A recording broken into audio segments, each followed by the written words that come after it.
Before we start, don't forget to like and subscribe so you don't miss out on future episodes. This week, we're going back to Congress, specifically the week of February 10th to the 14th, 2025. We've got daily digests, and we've got excerpts from the congressional record, both the Senate and the House.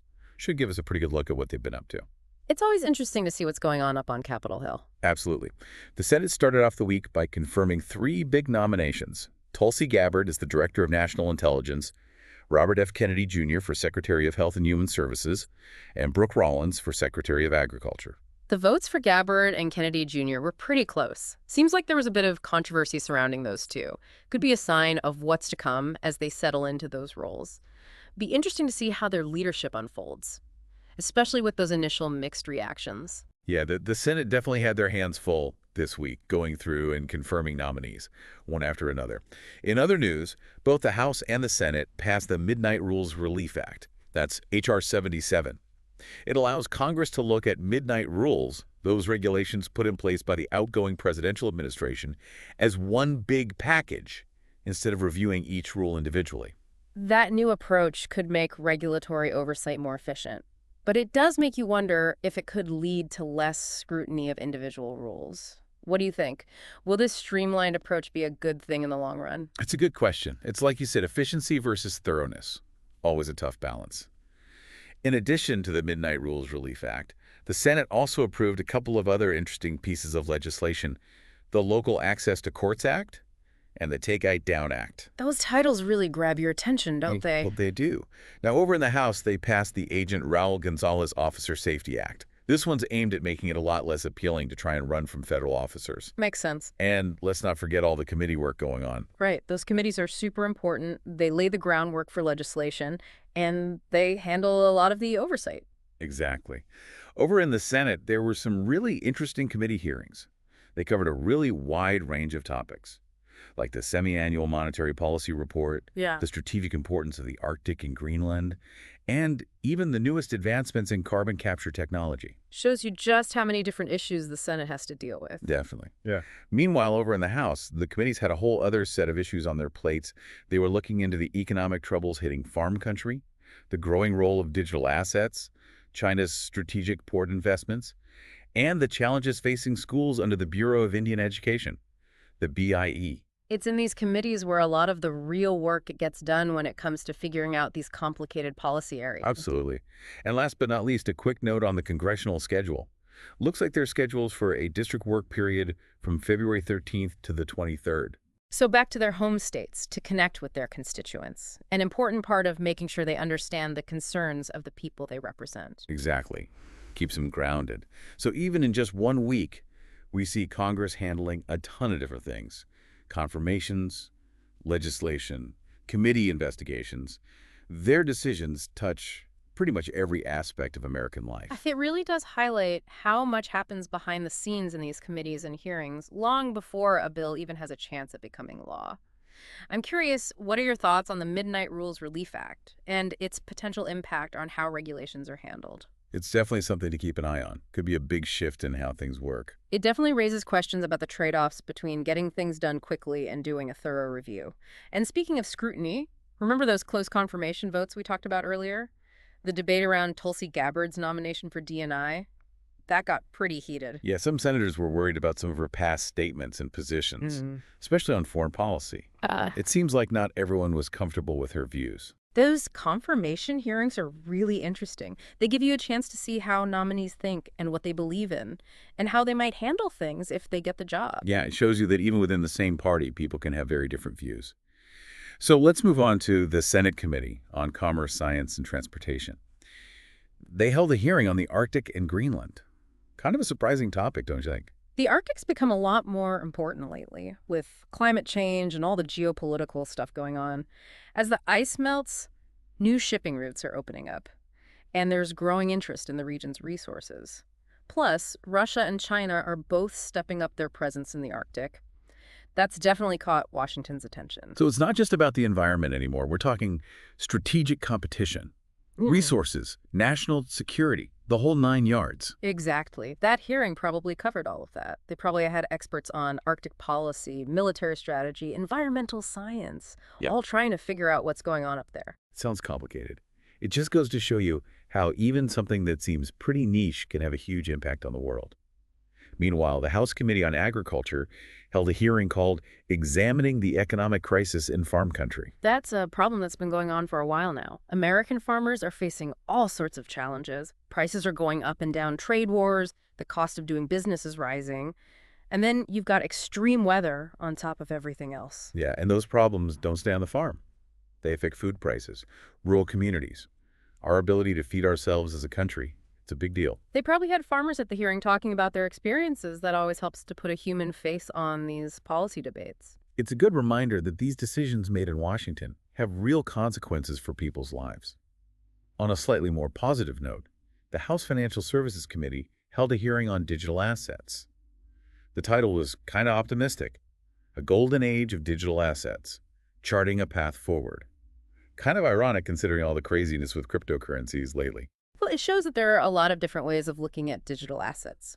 On the one hand, you have the potential of blockchain technology. Digital currencies could change everything. But then you have the volatility, the lack of consumer protection, the potential for criminal activity. It sounds like Congress is trying to walk a tightrope.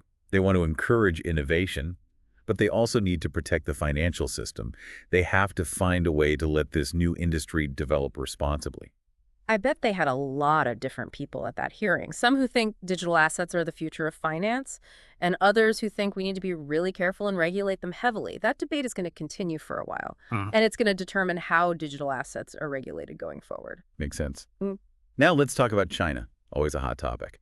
The House Homeland Security Committee held a hearing called Examining the PRC's Strategic Port Investments in the Western Hemisphere and the Implications for Homeland Security, Part 1.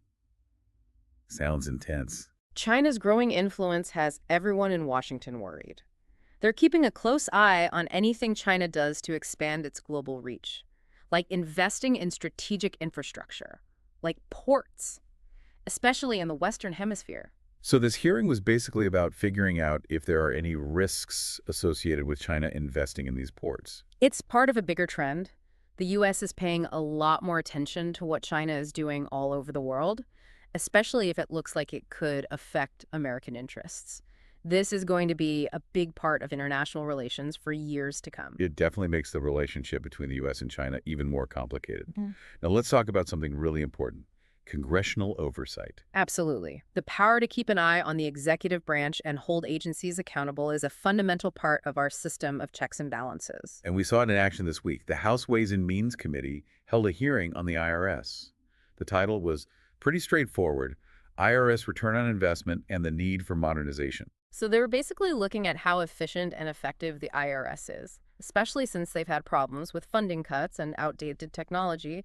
Trying to modernize a huge agency like that is a big job. At the same time, the Senate Homeland Security Governmental Affairs Committee held a hearing called Eliminating Waste by the Foreign Aid Bureaucracy. That's always a controversial topic. Some people think foreign aid is really important for global development and American interests abroad.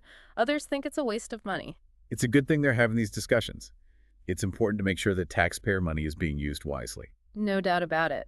Transparency and accountability are essential when it comes to government spending, no matter where the money is going. On a more somber note, the Senate passed a resolution honoring the victims of the attack at Marjory Stoneman Douglas High School 7 years ago this week. A reminder that gun violence is still a huge problem in this country, and we still haven't figured out how to solve it. It's a reminder that policy decisions made in Washington can have a huge impact on people's lives. In some cases, a very tragic impact. It's important to keep talking about these issues and keep looking for solutions that can prevent tragedies like this from happening again. Before we move on, I just want to take a minute to acknowledge the sheer variety of things we've talked about today. It's pretty amazing when you think about it. Congress has to deal with so many different issues: national security, foreign policy, the economy, social issues, the list goes on and on. And that's just in 1 week. It gives you a sense of the incredible scope of their work. Our system of government is complicated, but it works because of this constant process of debate, negotiation, and compromise. It's how we manage to govern a country as diverse as ours. Makes sense. Now let's talk about a bill that generated a lot of discussion, the Take It Down Act. This one's aimed at dealing with revenge porn. non-consensual intimate images shared online. It's a really tough issue. It raises all sorts of questions about privacy, free speech, online safety. The Senate passing this bill was not without its critics. Some people were worried that it could lead to censorship. How do you balance free speech with protecting victims? That's a tough question. It really is. How do you create laws that actually stop this kind of harm without limiting people's freedoms? It's a balancing act. You have to think about the legal side of things, but also the ethical side. It shows you that even when everyone agrees on the goal, figuring out how to get there can be really hard. That's why the legislative process is so important. All those discussions and debates, all those amendments, it's about finding a way forward that respects our values, our laws, and what's actually possible. It's not just about passing laws. It's about finding solutions that actually work and that don't violate our fundamental principles. Exactly. It's a process that never really ends, and we all need to be a part of it. So as we come to the end of our journey through this week in Congress, I think it's important to look back at some of the themes that have come up again and again. One of the biggest themes is balance.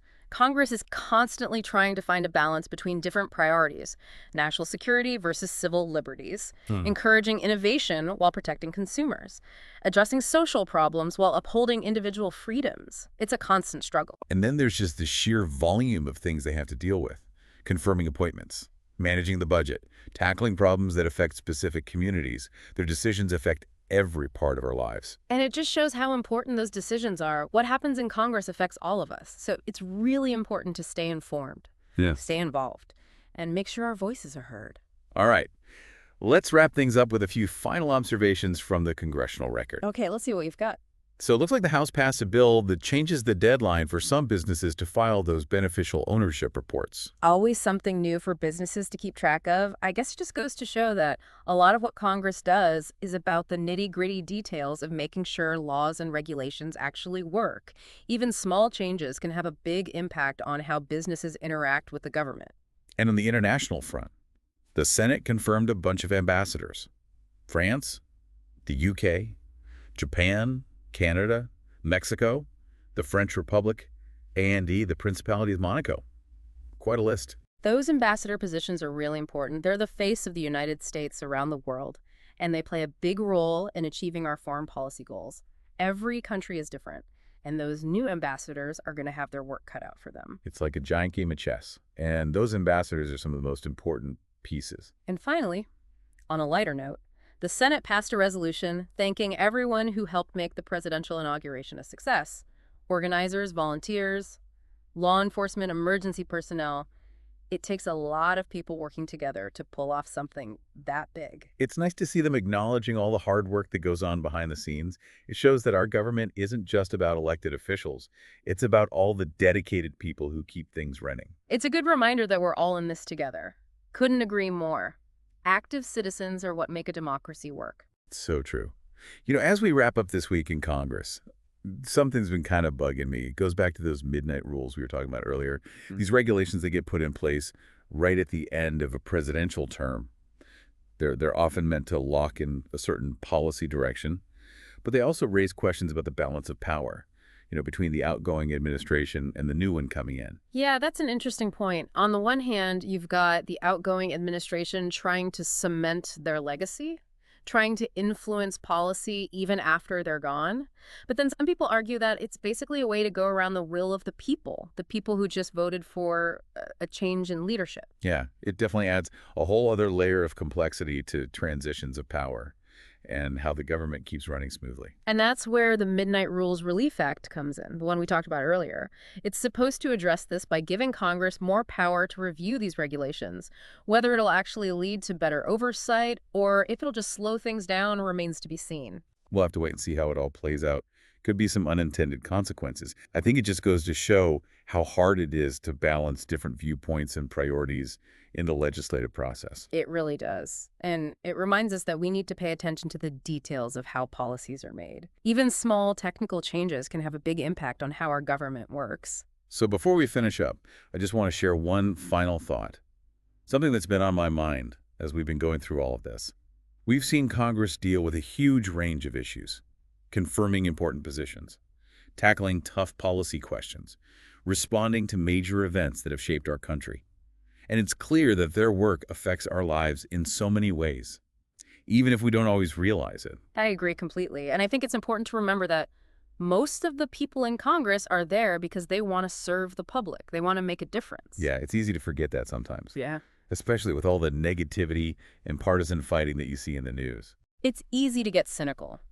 But we need to remember that there are a lot of people in government who are working really hard to represent their constituents and solve the problems our country faces. So as we end this look at a week in Congress, I hope you'll join me in encouraging everyone to stay engaged, stay informed, and remember that our democracy works best when we all participate.